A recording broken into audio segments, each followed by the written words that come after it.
যে বগুড়ার মুসলমান, এই যে দুপচাচিয়ার মুসলমান, এই যে বাংলাদেশের মুসলমান সারা রাত প্রচন্ড শীতের মাঝে শেষ রাত্রে উঠে ফজরের নামাজ পড়ার জন্য ঠান্ডা পানি দিয়ে ওযু করেছে। এই যে এত সুন্দর মসজিদ, এই মসজিদে ফজরের নামাজ পড়ার জন্য এসে পানি দিয়ে ওযু করেছে, ওযু করতে হাত ধৌত করেছে, ওযু করতে পা ধৌত করেছে, ওযু করতে চেহারা ধৌত করেছে। সরওয়ারে দু আলম বলেন, এই যে ফজরের নামাজ পড়তে আমার উম্মাহ হাত ধৌত করেছে, চেহারা ধৌত করেছে, পা ধৌত করেছে, কিয়ামতের দিন তার হাত পা চেহারা নূরে তারকার মতো জ্বলজ্বল করতে থাকবে। একটা বিশেষ সময় বিশেষ দোয়া করেছেন, সেই বিশেষ সময়ের বিশেষ দোয়া, এই দোয়াকে সামনে রেখে কিছু কথা আমি আপনাদের সামনে পেশ করব। আমার অত্যন্ত শ্রদ্ধা ভাজন বড় ভাই, আপনাদের এই এলাকার কৃতি সন্তান। প্রত্যেক মানুষের কিছু মানুষ এমন থাকে যে মানুষের সাথে সব বিষয়ে পরামর্শ করা যায়, সব বিষয় শেয়ার করা যায়। আমার খুবই শ্রদ্ধাভাজন, অত্যন্ত আপন মানুষ, কাছের মানুষ, বাংলাদেশের তারুণ্য দীপ্ত আলেমে দ্বীন এবং তরুণ প্রজন্মের খুবই কাছের একান্ত আপন মানুষ শেখ আব্দুল হাই মোহাম্মদ সাইফুল্লাহ হাফিজাহুল্লাহ। আল্লাহ তাকে সুস্থতার সাথে দীর্ঘ নেক হায়াত দান করুন। আল্লাহ তাকে আরও বেশি উম্মার স্বার্থে ইসলামের কাজ করার তৌফিক দান করুন। তিনি আমাকে এই মাহফিলে আসার হুকুম করেছেন, আমি এসেছি। আজকে কয়েকটা কথা বলবো, যদিও গতানুগতিক তাফসির আমি করব না, এখানে যেহেতু যুবকদের সংখ্যা বেশি, কয়েকটা কথা আমি আপনাদের সামনে বলবো।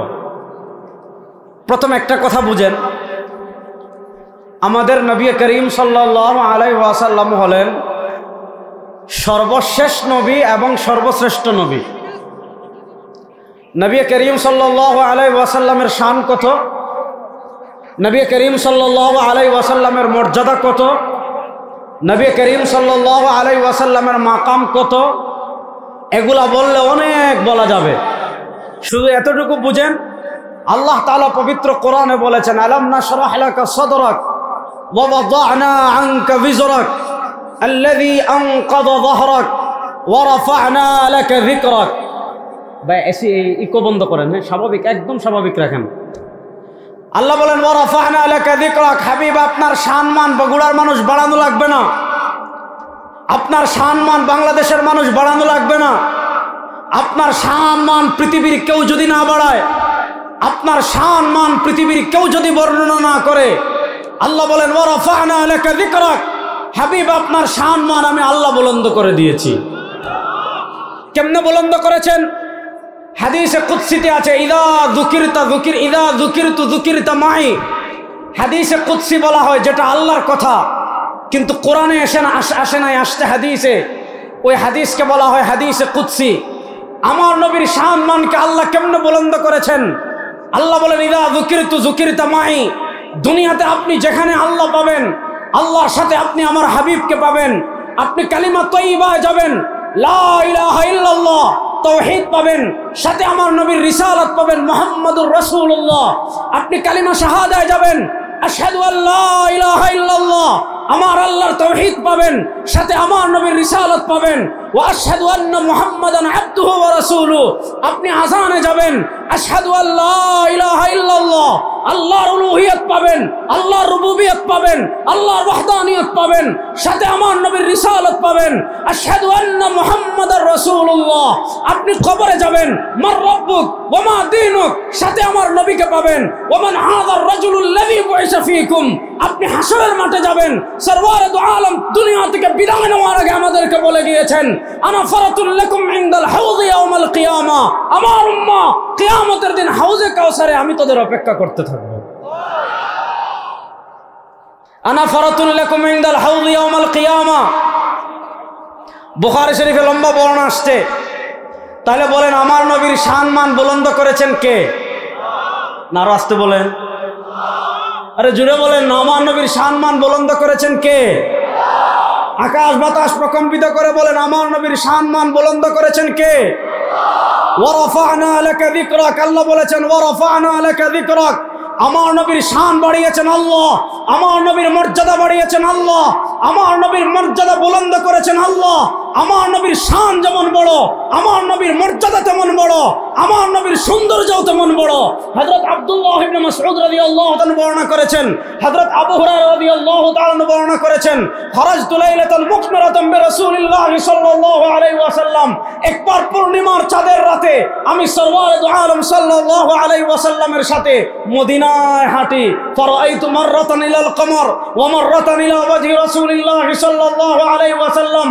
হযরত আব্দুল্লাহ ইবনে মাসউদ বলেন, আমি একবার আকাশের পূর্ণিমার চাঁদের দিকে তাকাই, আরেকবার সরওয়ারে দু আলমের চেহারার দিকে তাকাই। সাহাবী বলেন, আমি আল্লাহর জাতের কসম করে বলি, আমার নবী আকাশের পূর্ণিমার চাঁদের চেয়ে বেশি সুন্দর। বলেন, আমার নবীর সম্মান বুলন্দ করেছেন কে? নারা আসতে বলেন, আমার নবীর সম্মান বুলন্দ করেছেন কে?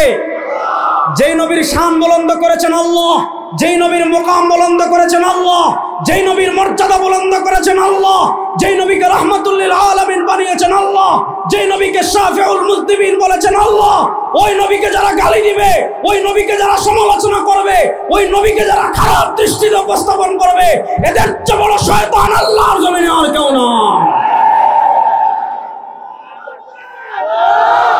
বলেন, আমার নবীর সম্মান বুলন্দ করেছেন কে? আজকে আপনি দুনিয়াতে বলেন আমার নেতা অমুক, আপনি দুনিয়াতে বলেন আমার নেতা তমুক, যারা সরওয়ারে দু আলমের কালেমায় বিশ্বাস, যারা সরওয়ারে দু আলমের রিসালাতে বিশ্বাস করে, তাদের নেতা আব্রাহাম লিঙ্কন হতে পারে না, তাদের নেতা দুনিয়ার কোন নেতা হতে পারে না। আমাদের একমাত্র নেতা সরওয়ারে দু আলম জনাবে মুহাম্মদুর রাসূলুল্লাহ। আপনি তো মিয়া দুনিয়াতে নেতা মানেন কেন? আপনি দুনিয়াতে এমন লোকের নেতা মানেন, আপনাকে বিপদে রেখে ঠিকই বিদেশে পলাই যায়, ঠিক না বেঠি? আর আমাদের নবী করিম সাল্লাল্লাহু আলাইহি ওয়াসাল্লাম আমাদেরকে কত ভালোবাসতেন, সুবহানাল্লাহ পড়েন না, আরো আসতে পড়েন। নবী করিম সাল্লাল্লাহু আলাইহি ওয়াসাল্লাম দুনিয়া থেকে বিদায় নেওয়ার আগে আমাদেরকে বলে গিয়েছেন, সরওয়ারে দু আলম সাল্লাল্লাহু আলাইহি ওয়াসাল্লাম দুনিয়া থেকে বিদায় নেওয়ার আগে আমাদেরকে বলে গিয়েছেন, আমার উম্মতেরা শোনো, আমি দুনিয়া থেকে বিদায় নিচ্ছি। আমার উম্মতেরা শোনো, আমি দুনিয়া থেকে চলে যাচ্ছি। আমার ইসলাম তোদের কাছে রেখে যাচ্ছি, আমার দান শহীদ করা আদর্শ তোদের কাছে রেখে যাচ্ছি। সরওয়ারে দু আলম সাল্লাল্লাহু আলাইহি ওয়াসাল্লাম বলেন, আমার আমানত ঈমান নিয়ে আমার যে উম্মাহ কবরে আসতে পারবে, আমি নবী সুপারিশ করে তাকে জান্নাতে নিয়ে যাব। আল্লাহ নবীর সুপারিশে জান্নাতে যেতে চান কারা কারা? দেখে একটা হাত তুলেন তো। আল্লাহ নবীর সুপারিশে আমরা জান্নাতে যেতে চাই কি চাই না? আর আসতে বলেন, আল্লাহ নবীর সুপারিশে আমরা জান্নাতে যেতে চাই কি চাই না? তাহলে এবার বলেন, আল্লাহ নবীর সুপারিশে যদি আমরা জান্নাতে যেতে চাই, আল্লাহর নবী শুধু সুপারিশ করে হাত নামান। আল্লাহর নবী আমাদের, ভাই দ্রুত বসেন, আপনারা খুব দ্রুত বসেন, হ্যাঁ সময় নেবেন না, দ্রুত চটপট চটপট কথা বলবেন না, চুপচাপ বসে যান। হাদিস শুনেন, নবী করিম সাল্লাল্লাহু আলাইহি ওয়াসাল্লাম দুনিয়া থেকে বিদায় নেওয়ার আগে, নবী করিম সাল্লাল্লাহু আলাইহি ওয়াসাল্লাম দুনিয়া থেকে বিদায় নেওয়ার আগে বলে গিয়েছেন, তোরা চিন্তা করিস না, তোরা পেরেশান হইস না, আনা ফারাতুল লাকুম ইনদাল হাউল ইয়াউমাল কিয়ামা। আজকে এখানে আল্লামা মামুনুল হক আসবেন, আজকে এখানে শেখ আহমদুল্লাহ আসবেন, আব্দুল হাই সাইফুল্লাহ সাহেব ফুল নিয়ে অপেক্ষা করতে আছে, তারা আসলে তাকে ফুল দিবে। নবী করিম সাল্লাল্লাহু আলাইহি ওয়াসাল্লাম আমাদেরকে বলে গিয়েছেন, তোরা চিন্তা করিস না, তোরা পেরেশানি হইস না, কিয়ামতের দিন হাউজে কাউসারে আমি তোদের জন্য ফুল নিয়ে অপেক্ষা করতে থাকবো। এক গ্রাম্য সহজ সরল সাহাবী ছিলেন। হাউজে কাউসার কি জানেন? ইমাম বুখারী রহমতুল্লাহ আলাইহি সহিহ বুখারীতে বলেছেন, সহিহ বুখারীতে হাদিস এনেছেন, নবী করিম সাল্লাল্লাহু আলাইহি ওয়াসাল্লাম বলেন, ওয়া আদাদু কুবিহি মিসলু আদাদিন নুজুম। সারা দুনিয়ার সব মানুষ মিলে আসমানের তারকা গুণে শেষ করতে পারবেন না। সরওয়ারে দু আলম সাল্লাল্লাহু আলাইহি ওয়াসাল্লাম বলেন, আল্লাহ রাব্বুল ইজ্জত ওয়াল জালাল আসমানে যেই পরিমাণ তারকা আছে, ওই আসমানের তারকা পরিমাণ পান পাত্র আল্লাহ রাব্বুল ইজ্জত ওয়াল জালাল হাউজে কাউসারের পারে সাজিয়ে রেখেছেন। একটা না, দুইটা না, তিনটা না, চারটা না, পাঁচটা না, আসমানের তারকা যেই পরিমাণ, আল্লাহ তাআলা হাউজে কাউসারের পারে সেই পরিমাণ গ্লাস, সেই পরিমাণ পানপাত্র সাজিয়ে রেখেছেন। কিয়ামতের দিন সরওয়ারে দু আলম সাল্লাল্লাহু আলাইহি ওয়াসাল্লাম নিজ হাতে তার উম্মতকে হাউজে কাউসারের পানি পান করাবেন। আল্লাহ নবী সাল্লাল্লাহু আলাইহি ওয়াসাল্লাম সাহাবায়ে কেরাম রিদওয়ানুল্লাহি আলাইহিম আজমাইনকে যখন এই হাদিস বর্ণনা করেছেন, এক গ্রাম্য সহজ সরল সাহাবী ছিলেন। তিনি বলেন, ইয়া রাসূলুল্লাহ, কিয়ামতের দিন তো খালি আপনার উম্মাহ উঠবে, ব্যাপারটা এমন না। কিয়ামতের দিন নবী মুসা তার উম্মাহ নিয়ে উঠবেন। ইমাম বাজ্জার রাহিমাহুল্লাহ মুসনাদে বাজ্জারে হাদিস এনেছেন। সরওয়ারে দু আলম সাল্লাল্লাহু আলাইহি ওয়াসাল্লাম বলেন, যার নবী ওয়া মাহু ইসনান, এমন নবী আসবেন যার সাথে উম্মাহ হবে 2 জন, এমন নবী আসবেন যার সাথে উম্মাহ হবে 3 জন, এমন নবী আসবেন যার সাথে উম্মাহ হবে 4 জন, এমন নবী আসবেন যার সাথে উম্মাহ হবে হাজার হাজার, এমন নবী উঠবেন যার সাথে উম্মাহ হবে লক্ষ লক্ষ। সরওয়ারে দু আলম বলেন, আমি তোদের জন্য হাউজে কাউসারে ফুলের তুলানে অপেক্ষা করতে থাকবো। এক সাহাবী প্রশ্ন করলেন, ইয়া রাসূলুল্লাহ, ওই দিন তো শুধু আপনার উম্মাহ উঠবে, ব্যাপারটা এমন না। ওই দিন তো সব নবীর সব উম্মাহ হাসরের মাঠে উঠবে। আপনি না হয় আবু বকরকে চিনবেন, তাকে আপনি দুনিয়াতে দেখেছেন। আপনি না হয় ওমর রাদিয়াল্লাহু তাআলা আনহুকে চিনবেন, তাকে আপনি দুনিয়াতে দেখেছেন। আপনি না হয় উসমান রাদিয়াল্লাহু তাআলা আনহুকে চিনবেন, তাকে আপনি দুনিয়াতে দেখেছেন। আপনি না হয় আলী রাদিয়াল্লাহু তাআলা আনহুকে চিনবেন, তাকে আপনি দুনিয়াতে দেখেছেন। আপনি না হয় সাহাবায়ে কেরামকে চিনবেন, তাদেরকে আপনি দুনিয়াতে দেখেছেন। সাহাবায়ে কেরাম না হয় আপনাকে চিনবে, তারা আপনাকে দুনিয়াতে দেখেছে। কিন্তু ইয়া রাসূলুল্লাহ, আপনার যে উম্মাহ 1400 বছর পর বগুড়ায় আসবে, আপনার যে উম্মাহ 1400 বছর পর নওগাঁয় আসবে, আপনার যে উম্মাহ 1400 বছর পর বাংলাদেশে আসবে, আপনার যে উম্মাহ 1400 বছর পর কাশ্মীরে আসবে, আপনার যে উম্মাহ 1400 বছর পর ফিলিস্তিনে আসবে, আপনার যে উম্মাহ 1400 বছর পর লেবাননে আসবে, ইয়া রাসূলুল্লাহ, সেও তো আপনাকে মহব্বত করে। ইয়া রাসূলুল্লাহ, সেও আপনার দিন বিজয়ের মেহনত করেছে, সেও আপনার ইসলাম বিজয়ের মেহনতের জন্য নিজের রক্ত বিলিয়ে দেওয়ার জন্য প্রস্তুত ছিল। ইয়া রাসূলুল্লাহ, সে দুনিয়াতে আপনাকে দেখে নাই, আপনিও দুনিয়াতে তাকে দেখবেন না। হাসরের মাঠের ওই কোনায় যদি আপনার ওই বগুড়ার উম্মাহ পড়ে থাকে, ইয়া রাসূলুল্লাহ, এই সারা দুনিয়ার সব মানুষের ভিতর, আদম থেকে নিয়ে কিয়ামত পর্যন্ত সব মানুষের ভিতর আপনার বগুড়ার ওই উম্মাহকে আপনি কেমনে চিনবেন? সুবহানাল্লাহ পড়েন। বাইরে ভাই একটু কিপটামি না করে জুড়ে পড়েন সুবহানাল্লাহ। আল্লাহ নবী সাল্লাল্লাহু আলাইহি ওয়াসাল্লাম জবাব দিচ্ছেন, আর রাআইতা লাউ আন্না রাজুলান, আল্লাহ নবী সাল্লাল্লাহু আলাইহি ওয়াসাল্লাম জবাব দিচ্ছেন, আর রাআইতা লাউ আন্না রাজুলান লাহু ফারাসুন গুররুম মুহাজ্জালুন বাইনা দুহমিন ওয়া বুহমিন, আর রাআইতা লাউ আন্না রাজুলান লাহু ফারাসুন গুররুম মুহাজ্জালুন বাইনা দুহমিন ওয়া বুহমিন। সরওয়ারে দু আলম বলেন, জানো আমি আমার উম্মাহকে হাসরের মাঠে কেমনে চিনবো? আচ্ছা তোমরা মনে করো নবী করিম সাল্লাল্লাহু আলাইহি ওয়াসাল্লাম সাহাবা একরামকে উপমা দিচ্ছেন। আচ্ছা তোমরা বলো, বগুড়ার এক ব্যক্তির 1 লাখ লাল ঘোড়া আছে। ঘোড়া চিনেন? বলেন না, ঘোড়া চিনেন? নবী করিম সাল্লাল্লাহু আলাইহি ওয়াসাল্লাম বলেন, মনে করেন এক ব্যক্তির বগুড়ার 1 লাখ লাল ঘোড়া আছে, আবার বগুড়ার আরেক ব্যক্তির 1 লাখ কালো ঘোড়া আছে। 1 লাখ লাল ঘোড়া একটা জমিনে বেঁধে রেখেছে, 1 লাখ কালো ঘোড়া একটা হাওড়ে বেঁধে রেখেছে, 1 লাখ লাল ঘোড়া একটা হাওড়ে বেঁধে রেখেছে। এই 1 লাখ লাল ঘোড়ার ভিতর একটা ঘোড়া হলো চানকোপালি, 1 লাখ কালো ঘোড়ার ভিতর একটা ঘোড়া হলো চানকোপালি। এই 1 লাখ লাল ঘোড়ার ভিতর একটা ঘোড়া যদি চানকোপালি হয়, যেটার কপাল সাদা, 1 লাখ ঘোড়ার ভিতর একটা ঘোড়া যদি চানকোপালি হয়, যেটার পা সাদা, আপনারা বলেন এই 1 লাখ চান ঘোড়ার ভিতর একটা চানকোপালি ঘোড়া খুঁজে বের করতে মালিকের কোনো কষ্ট হবে? জোরে বলেন, মালিকের কোনো কষ্ট হবে? আল্লাহ নবী সাল্লাল্লাহু আলাইহি ওয়াসাল্লাম বলেন, সব নবীর উম্মতেরা কিয়ামতের মাঠে উঠবে, কিন্তু সরওয়ারে দু আলম সাল্লাল্লাহু আলাইহি ওয়াসাল্লামের উম্মাহ হাসরের মাঠে উঠবে। তাদের একটা স্পেশাল আলামত থাকবে, তাদের একটা স্পেশাল নিদর্শন থাকবে। ইমাম বুখারী রাহিমাহুল্লাহ সহিহ বুখারীতে হাদিস এনেছেন। সরওয়ারে দু আলম সাল্লাল্লাহু আলাইহি ওয়াসাল্লাম বলেন, ইন্না উম্মতি ইউরাদুনা ইয়াওমাল কিয়ামাতি গুররাম মুহাজ্জালিনা মিন আসরিল ওযু ফামান ইসতাতা আন ইউতিলা গুররাতাহু ফালইয়াফআল। এই যে বগুড়ার মুসলমান, এই যে দুপচাচিয়ার মুসলমান, এই যে বাংলাদেশের মুসলমান, সারা রাত প্রচন্ড শীতের মাঝে শেষ রাত্রে উঠে ফজরের নামাজ পড়ার জন্য ঠান্ডা পানি দিয়ে ওযু করেছে। এই যে এত সুন্দর মসজিদ, এই মসজিদে ফজরের নামাজ পড়ার জন্য এসে পানি দিয়ে ওযু করেছে, ওযু করতে হাত ধৌত করেছে, ওযু করতে পা ধৌত করেছে, ওযু করতে চেহারা ধৌত করেছে।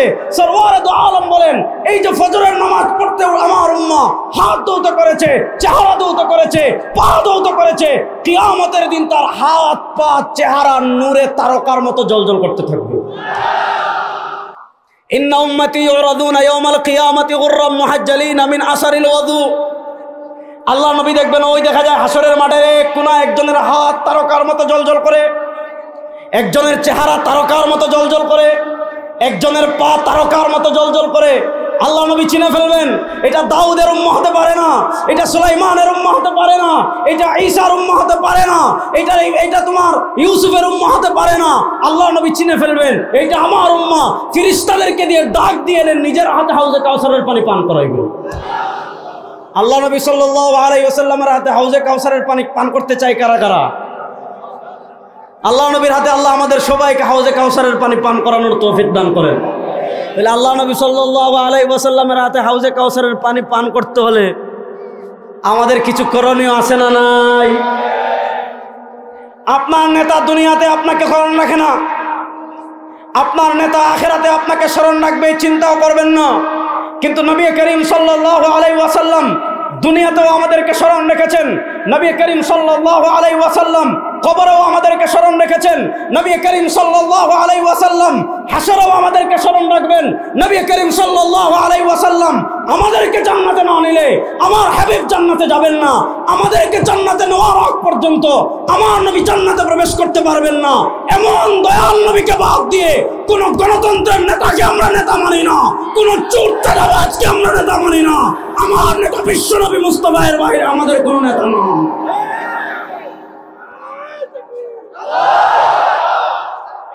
বলেন, তোমার নেতা আমার নেতা।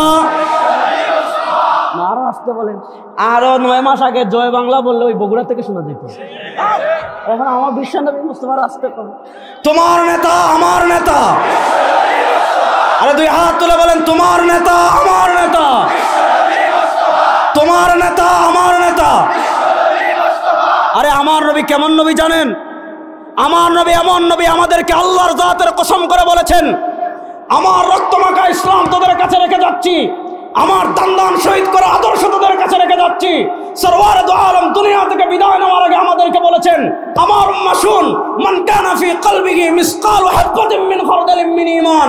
আমার যে উম্মাহ হাসরের মাঠে এমন অবস্থায় আসবে যার অন্তরে সরষের দানা পরিমাণ ঈমান আছে, আমার নবী বলেন আমি সুপারিশ করে তাকে জান্নাতে নিয়ে আসব। আজকে আপনি নেতা মানেন চুরদের, আজকে আপনি নেতা মানেন ডাকাতদের, আপনি আজকে নেতা মানেন যারা খুনিদের, আজকে আপনি নেতা মানেন চাঁদাবাজদের, আজকে আপনি নেতা মানেন টেন্ডারবাজদের। ওই খুনি চাঁদাবাজ টেন্ডারবাজদের রাজনীতি বাংলাদেশে আর চলতে দেওয়া হবে না ইনশাআল্লাহ।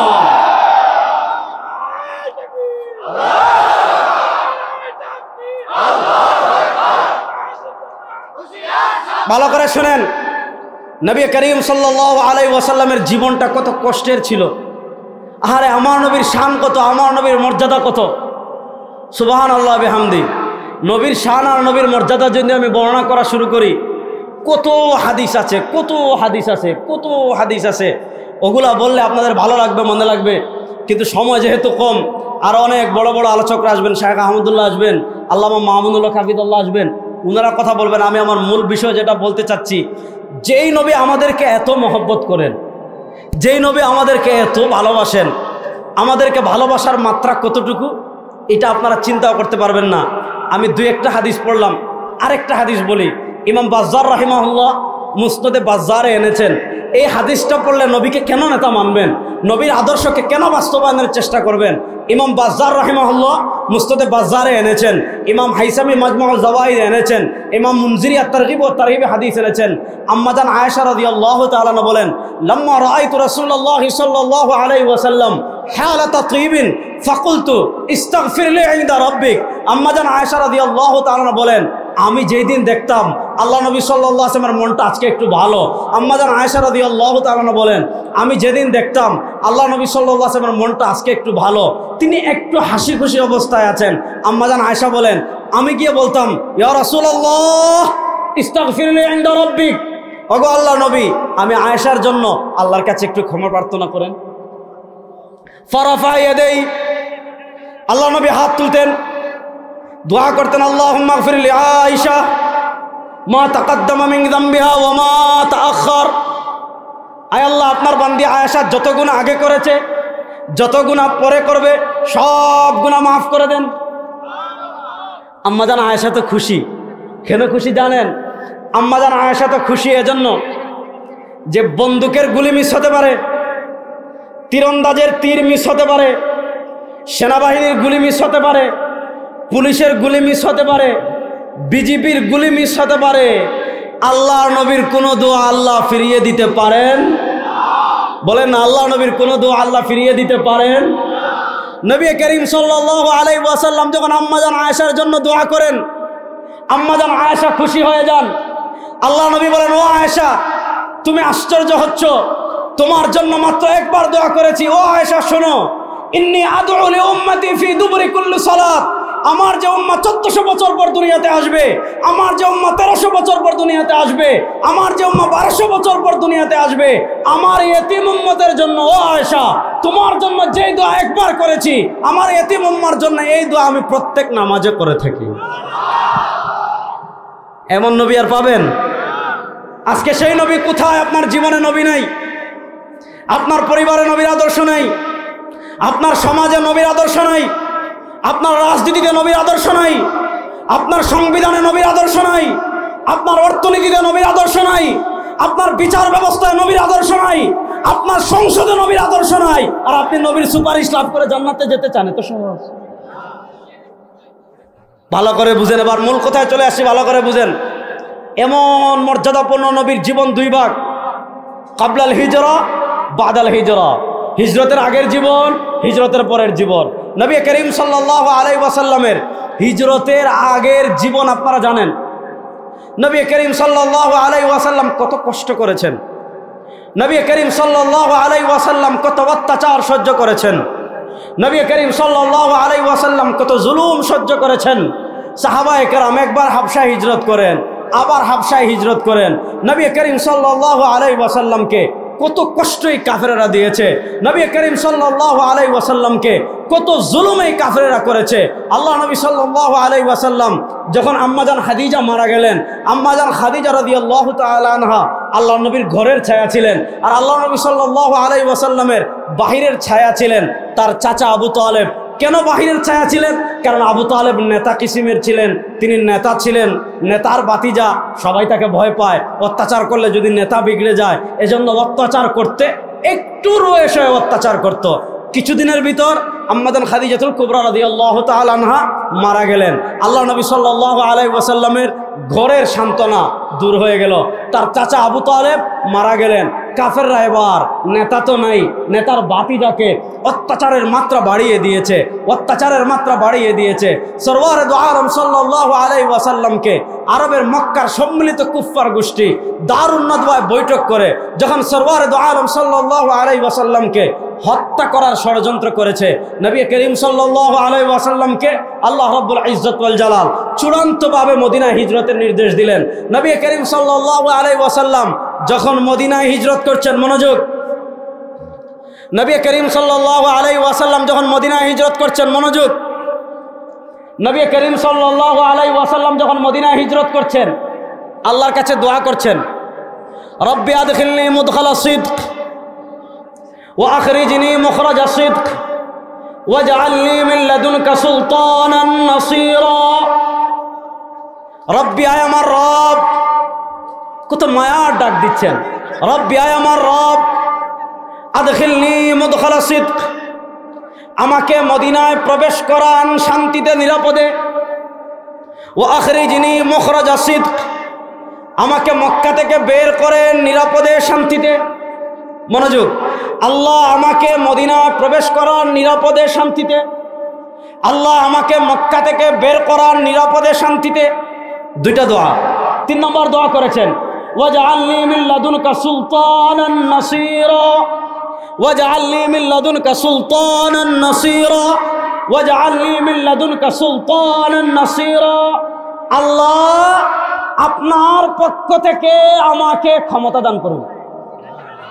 না সুবহানাল্লাহ বাড়িতে বলবেন।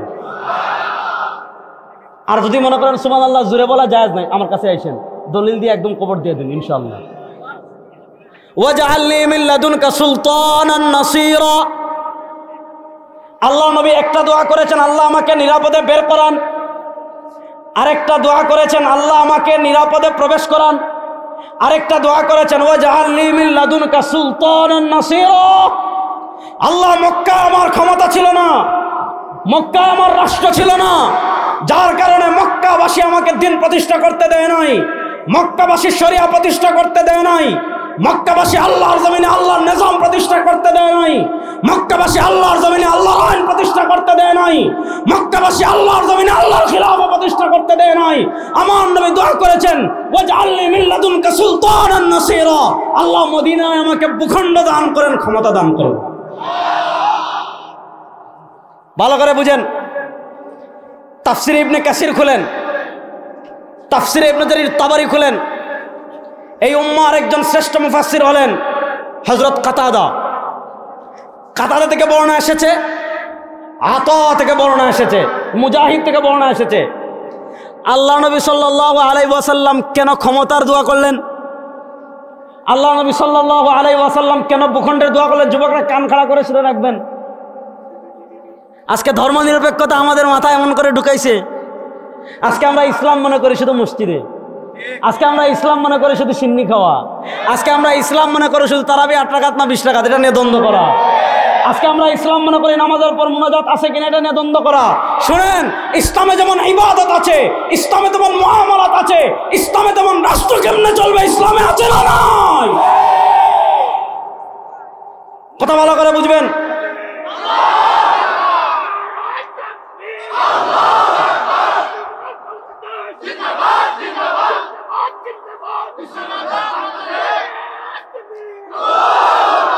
মুরব্বীর এতক্ষণে বুঝতেছে যে আমরা সব কি ওয়াজ করতেছে। সুতরাং শুনেন, নবী করিম সাল্লাল্লাহু আলাইহি ওয়াসাল্লাম ক্ষমতার দোয়া কেন করেছেন? কাতাদা রাহিমাহুল্লাহ ব্যাখ্যা করেছেন, মুজাহিদ ব্যাখ্যা করেছেন, তাফসির ইবনে কাসিরে পাবেন, তাফসির ইবনে জারুদিল্লাহ ওয়ালি ইকামাতি দীনিল্লাহ ওয়ালি ইকামাতি শারাইইল্লাহ। নবী করিম সাল্লাল্লাহু আলাইহি ওয়াসাল্লাম মক্কি জীবনে দিন প্রতিষ্ঠা করতে পারেন নাই, মক্কি জীবনে ইসলামের ফরজ অনেক বিধান প্রতিষ্ঠা করতে পারেন নাই। মক্কি জীবনে আল্লাহ যে হুদুদাত দিয়েছেন, আমাদের দেশে 52 বছর হয়েছে, এই 52 বছরে আমরা অনেক নেতা দেখেছি, 52 বছরে অনেক আইন দেখেছি, 52 বছরে অনেক শাসকের পরিবর্তন দেখেছি। খুন বন্ধ হয় নাই, চাঁদাবাজি বন্ধ হয় নাই, টেন্ডারবাজি বন্ধ হয় নাই, দুর্নীতি বন্ধ করতে পারে না। কেন পারে নাই ভালো করে বুঝেন। আল্লাহ নবী সাল্লাল্লাহু আলাইহি ওয়াসাল্লাম মক্কি জীবনে দেখেছেন, আল্লাহ যে বিধান দিয়েছেন এটা বাস্তবায়ন করতে হলে, আল্লাহ যে দ্বীন দিয়েছেন এটা বাস্তবায়ন করতে হলে, আল্লাহ যে শরীয়ত দিয়েছেন এটা বাস্তবায়ন করতে হলে, আল্লাহ যে বিধানাবলী দিয়েছেন এটা বাস্তবায়ন করার জন্য ক্ষমতা লাগবে, ভূখণ্ড লাগবে, রাজত্ব লাগবে। এজন্য আমার নবী মদিনায় যাওয়ার সময় দোয়া করেছেন ওয়াজআলনি মিন লাদুনকা সুলতানান নাসীরা। আল্লাহ আমার জন্য একটা ভূখণ্ড দান করেন, পড়েন সুবহানাল্লাহ। এবার আসেন, একটা ভূখণ্ড ইসলামিক ভূখণ্ড হয় কখন? একটু গভীর আলোচনা বুঝবেন। ইবনে খালদুনের কিতাবে পাবেন, ইবনে ওয়াজির আল ইয়ামানির কিতাবে পাবেন। আমাদের উপমহাদেশের একজন শীর্ষ আলেম ছিলেন, আমাদের সিলেটের আল্লামা মুশাহিদ বায়ুমপুরী রাহিমাহুল্লাহ, তার কিতাব ফাতহুল করিম ফি সিয়াসাতিন নবীল আমিনে পাবেন। একটা ভূখণ্ড, ইসলামী ভূখণ্ড হলে 4টা জিনিস লাগে। হুসুলুল আরজ, একটা ভূখণ্ড লাগবে, একটা মানচিত্র লাগবে। 2 নম্বর তাইফা মুমিনা, একটা ঐক্যবদ্ধ মুমিন সম্প্রদায় লাগবে। 3 নম্বর নাসবুল ইমাম, মুসলিম শাসক লাগবে। 4 নম্বর নিফাদ শরিয়া, ইনফাদ শরিয়া। এই জমিন সৃষ্টি করেছেন কে? আল্লাহ। না রাস্তে বলেন আল্লাহ, আর রাস্তে বলেন আল্লাহ। আমাদের রব কে? আল্লাহ। আলহামদুলিল্লাহি রাব্বিল রাব্বিল আলামিন। আমাদের রব লাত হতে পারে না, আমাদের রব মানাত হতে পারে না, আমাদের রব দুর্গা হতে পারে না, আমাদের রব চন্দ্র হতে পারে না, আমাদের রব সূর্য হতে পারে না। আলহামদুলিল্লাহ রাব্বিল আলামিন, আমাদের রব একমাত্র। বলেন না, আমাদের রব একমাত্র। এবার কথা বলেন, রব কাকে বলে? রব হতে হলে চারটা জিনিস লাগে: সৃষ্টি, রিজিক, মৃত্যু, মৃত্যুর পর পুনরায় জীবন। আপনি কোরআন যদি ভালো করে পড়েন দেখবেন আল্লাহ রাব্বুল ইজ্জতুল জালাল কোরআনের পাতায় পাতায় পাতায় পাতায় নিজে তার পরিচয় তুলে ধরেছেন। আল্লাহ তার পরিচয় তুলে ধরতে গিয়ে বলেছেন, আল্লাহুল্লাযী খালাকাকুম। তোমাদের আল্লাহর পরিচয় জানো। আল্লাহর এক নম্বর পরিচয়, আল্লাহ সৃষ্টি করেছেন। আল্লাহ শুধু সৃষ্টি করেন নাই, সুম্মা রাযাকাকুম। আল্লাহ সৃষ্টি করে তোমাদেরকে রিজিক দিয়েছেন। আল্লাহ শুধু রিজিক দেন নাই, সুম্মা ইউমীতুকুম। আল্লাহ তোমাদেরকে মৃত্যু দিবেন। আল্লাহ শুধু মৃত্যু দিবেন না, সুম্মা ইউহয়িকুম। মৃত্যুর পর আবার পুনরায় তোমাদেরকে সৃষ্টি করেছেন আল্লাহ। মৃত্যুর পর আবার পুনরায় তোমাদেরকে সৃষ্টি করবেন আল্লাহ। আল্লাহ এরপরে বলেন, হাল মিন শুরাকাইকুম মান ইয়াফআলু যালিক। তোরা যারা ডোনাল্ড ট্রাম্পের রব মানিস, তোরা যারা মোদির রব মানিস, তোরা যারা আব্রাহাম লিঙ্কনের রব মানিস, তোরা যারা মূর্তির রব মানিস, তোরা যারা তারকার রব মানিস, তোরা যারা চন্দ্রের রব মানিস, তোরা যারা সূর্যের রব মানিস, হাল মিন শুরাকাইকুম মান ইয়াফআলু যালিক। তারা সৃষ্টিও করতে পারবে না, রিজিক দিতেও পারবে না, মৃত্যুও দিতে পারবে না, মৃত্যুর পরে আবার সৃষ্টিও করতে পারবেন না। এই সব যেহেতু করেছেন আল্লাহ, সুতরাং আমাদের রবকে আল্লাহ। আসতে বলেন, আল্লাহ আসতে বলেন। আমার বড় ভাই এলাকায় আসলে, আমার বড় ভাই এলাকার মানুষ যদি এরকম আওয়াজ দেয়, আমার এলাকায় আমি 200 মানুষ হলে এর চেয়ে জুড়ে বলবো। চ্যালেঞ্জ। রমজান পরে বাইরে দাওয়াত দিব ইনশাআল্লাহ, আগামী রমজান পরে। এখন বলে গেলাম, বলেন আমাদের রব কে? আসমানের মালিক। না আসতে বলেন, আসমানের মালিক, জমিনের মালিক, চন্দ্রের মালিক, সূর্যের মালিক। আসমানের মালিক আল্লাহ, জমিনের মালিক আল্লাহ, চন্দ্রের মালিক আল্লাহ, সূর্যের মালিক আল্লাহ, তারকার মালিক আল্লাহ, সব কিছুর মালিক আল্লাহ। সুতরাং জমিনে আইন চলবে আল্লাহ, কারো বাপের আইন আর বাংলাদেশে চলতে দেওয়া হবে না।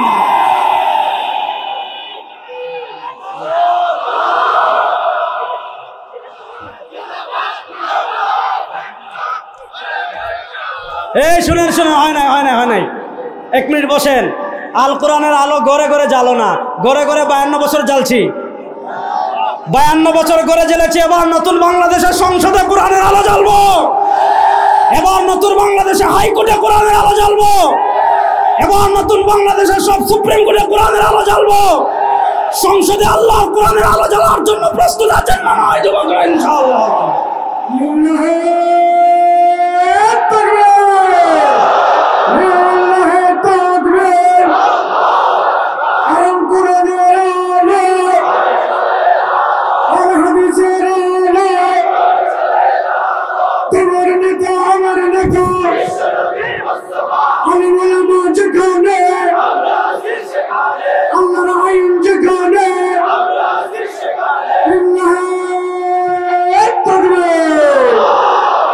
তাহলে এবার বুঝেন, আল্লাহর নবী ক্ষমতা আল্লাহর কাছে দোয়া করেছেন কি করেন নাই?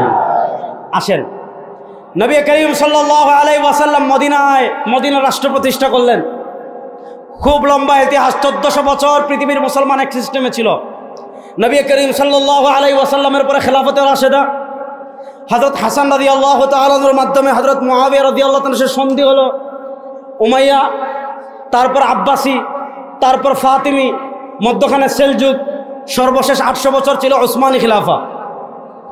ওসমানী খিলাফার পতন হলো 1924 সালে।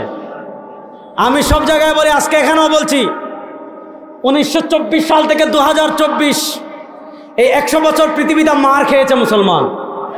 গত 100 বছর আমরা মার খেয়েছি, আর এই 100 বছর আমরা মার দিব ইনশাআল্লাহ। ইনশাআল্লাহ আসতে বলেন। গত 100 বছর আমরা পরাজিত হয়েছি, এই 100 বছর আমরা বিজয়ী হব ইনশাআল্লাহ। গত 100 বছর তারা পৃথিবীর প্রান্তে প্রান্তে মুসলমানদেরকে পিটিয়েছে, এই 100 বছরে আমরা পরিপূর্ণ বদ্ধ নেওয়ার জন্য যুবকরা প্রস্তুত আছো ইনশাআল্লাহ। পৃথিবীতে মুসলমানদের বিজয় পতাকা ওড়া শুরু হয়ে গিয়েছে, আলহামদুলিল্লাহ বলেন।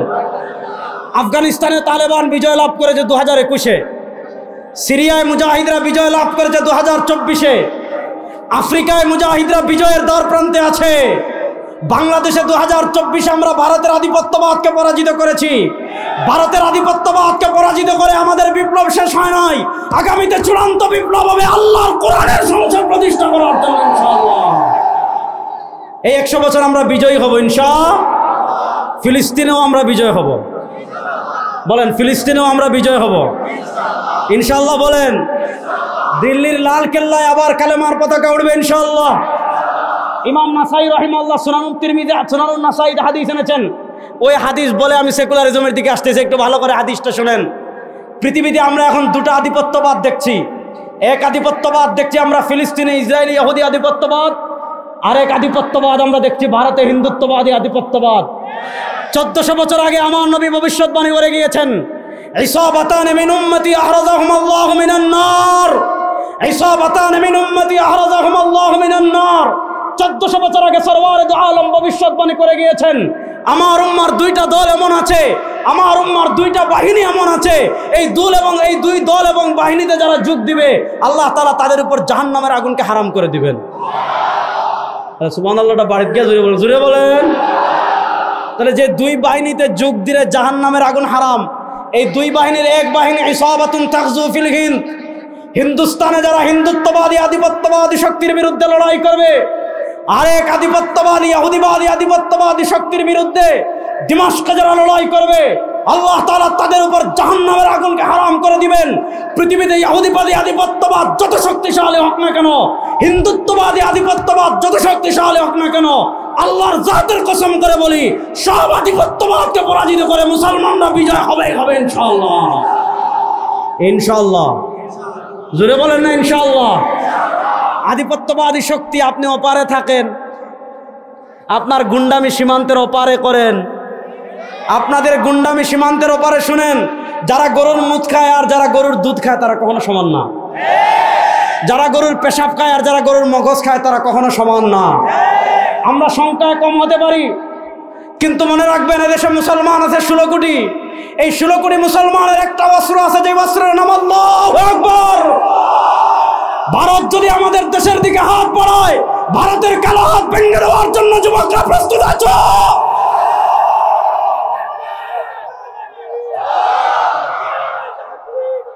শোনেন মুসলমান, ভালো করে শোনেন, মুসলমানরা পৃথিবীর কোন পরাশক্তিকে ভয় পায়? কথা কয় না। মুসলমানরা পৃথিবীর কোন পরাশক্তিকে ভয় পায়? আমরা ভারতের গুন্ডামি হলো সিনেমায়, পাকিস্তান সীমান্তে মার খায় আচ্ছা সিনেমা বানায়, চীন সীমান্তে মার খায় আচ্ছা সিনেমা বানায়। গত 15 বছর আমরা কিছু করতে পারি নাই। কেন পারি নাই? কারণ আমাদের দেশে ভারতের গোলামরা ক্ষমতায় ছিল। আমাদের দেশে ভোট চোর ভোট ডাকাত ভারতের দালালি করে ক্ষমতায় ছিল। এখন যারা আমাদের সাথে বন্ধুত্ব হয়ে থাকতে চান কোনো সমস্যা নাই, কিন্তু আমাদের দিকে হাত বাড়ালে হাত ভেঙে গাছে ঝুলাই দেব ইনশাআল্লাহ। ইনশাআল্লাহ বলেন। যুবকরা প্রস্তুত আছেন? যুবকরা প্রস্তুত আছেন ইনশাআল্লাহ? এবার আসেন মূল ওয়াজে। আমি বলছিলাম 1924 সাল পর্যন্ত পৃথিবীর সিস্টেম ছিল একটা। কি সিস্টেম ছিল? আমাদের খিলাফা ছিল। খিলাফার বিলুপ্ত হলো 1924 সালে। এর আগ থেকে খিলাফা এমনি দুর্বল হয়ে গিয়েছিল, কিন্তু 1924 সালে কামাল আতাতুর্ক, কামাল পাশা, আতা মানি পিতা আর তুর্ক মানি তুরস্ক, গত শতাব্দীতে মুসলমানদের ভিতর জাতীয়তাবাদ ঢুকিয়েছে। গত শতাব্দীতে মুসলমানদের ভিতর ধর্মনিরপেক্ষতাবাদ ঢুকিয়েছে। গত শতাব্দীতে মুসলমানদের ভিতর ডেমোক্রেসি ঢুকিয়েছে।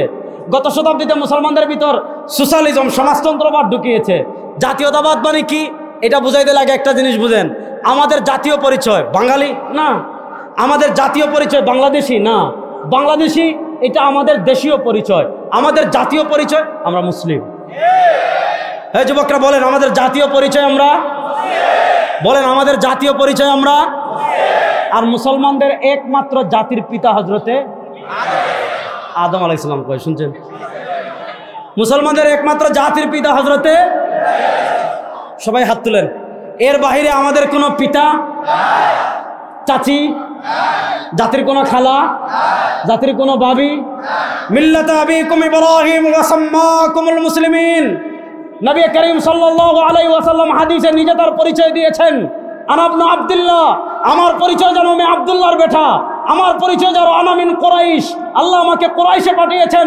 আমার পরিচয় জানো আনা দাওয়াতু আবি ইব্রাহিম, আমার পরিচয় জানো আনা বাশারাতু ঈসা, আমাদের জাতির পিতা একমাত্র ইব্রাহিম। কোন লেডি ফেরাউনের বাপ, কোন কুলির বাপ আমাদের জাতির পিতা হতে পারে না। কথা পরিষ্কার, আকীদা পরিষ্কার, আমাদের একমাত্র জাতির পিতা হযরতে ইব্রাহিম। এবার এই শতাব্দীতে শুনেন, তাইলে হুজুরকে আমরা বাংলাদেশি না? অবশ্যই বাংলাদেশি, এটা আমাদের দেশীয় পরিচয়। আল্লাহ নবীর দেশীয় পরিচয় ছিল মক্কি, হ্যাঁ, কিন্তু মক্কায় যখন ইসলামের উপর টিকে থাকা কষ্ট হয়েছে, আল্লাহ নবী দেশীয় পরিচয় ছেড়ে তিনি মদিনায় হিজরত করেছেন। বুঝা গেল আমার দেশের চেয়ে ঈমান বড়, আমার দেশের চেয়ে ইসলাম বড়। বলেন আমার দেশের চেয়ে, আমার দেশের চেয়ে ঈমান বড়। এটা হলো জাতীয়। এখন তারা আমাদেরকে বিভিন্ন জাতীয়তাবাদ ঢুকাইছে। আপনাকে বলেছে আপনি বাঙালি, অমুককে বলেছে তুমি তুর্কি, অমুককে বলেছে তুমি সিরিয়ান, অমুককে বলেছে তুমি পাকিস্তানি, অমুককে বলেছে তুমি উজবেকি। এখন দেখা যাচ্ছে এখানে বলছে তোমরা বাঙালি, এখানে একজনের আব্বা বানাও। এদেরকে বলছে তোমরা পাকিস্তানি, জিন্নারে আব্বা বানাও। এদেরকে বলছে তোমরা তুর্কি, কামাল পাশারে আব্বা বানাও। এখানে বলেছে তোমরা সিরিয়ান, এই যে তোমার বাশার কি জানি আসাদ, তার বাপরে আব্বা বানাও। ওদেরকে বলেছে তোমরা উজবেকি, করিমের বাপরে আব্বা বানাও। এইভাবে প্রত্যেক জায়গায় শতাব্দীতে মুসলমানদের ভিতর তারা জাতীয়তাবাদ ঢুকিয়ে দিয়েছে, মানে আমাদেরকে নানা শক্তিতে বিভক্ত করে। অথচ আমাদের পরিচয় একটা, আমরা মুসলিম, এর বাইরে আমাদের আর কোনো পরিচয় নেই, জাতীয় পরিচয় নেই। এবার আসছেন, এইভাবে আমাদেরকে জাতীয়তাবাদে বিভক্ত করেছে। আজকে শুনেন, ফিলিস্তিনে কেন এত আমাদের রক্ত ঝরে? আজকে কেন গাজা রক্তাক্ত? এর কারণ আজকে চতুর্পাশে এই আরবের দালালগুলা বসে আছে। এই আরবের শাসকরা হলো ইহুদিদের পাঁচটা গোলাম। আজকে তারা বুক বিলাসিতা বেসে যাচ্ছে, আর গাজা রক্তবন্যায় বেসে যাচ্ছে, ফিলিস্তিন রক্তবন্যায় বেসে যাচ্ছে। ইনশাআল্লাহ সময় আর বেশি দূরে নয়, পৃথিবীর সব দালালরা পরাজিত হবে। সুলতান সালাউদ্দিন আইয়ুবের উত্তরসূরিরা আবার ফিলিস্তিন বিজয় করবে ইনশাআল্লাহ। ইনশাআল্লাহ বলেন। কথা ভালো করে বুঝেন ভাই, স্লোগান পরে দিবেন, বসেন, সময় কম।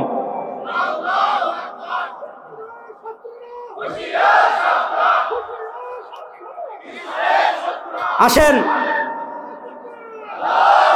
এবার আসেন, একটা ঢুকিয়েছে জাতীয়তাবাদ, এটার চেয়ে আরো বড় যেটা ঢুকিয়েছে, এটার নাম হলো সেকুলারিজম, ধর্মনিরপেক্ষতা।